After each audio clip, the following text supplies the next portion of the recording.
காஞ்சிபுரத்துக்கு பக்கத்தில் ஒரு இருமல் மருந்து தயாரிக்கின்ற கம்பெனி, அது இந்த தமிழ்நாடு அரசுக்கே தெரியல.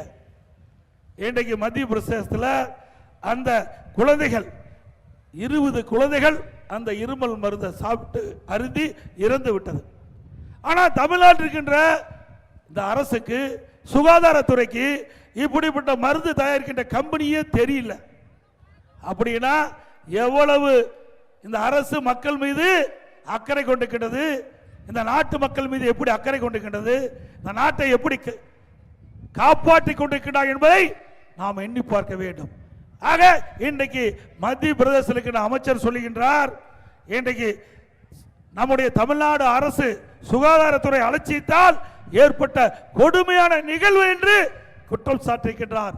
அங்கு இருக்கின்ற மத்திய பிரதேச காவல்துறை எங்கே காஞ்சிபுரத்திற்கு வந்து அந்த மருந்து கம்பெனியில் யார் இருக்கின்றார்களோ அவர்களை கைது செஞ்சு அழைத்து விட்டு சென்றார்கள். அதுக்கு பிறகுதான் தமிழ்நாடு அரசுக்கே தெரியுது.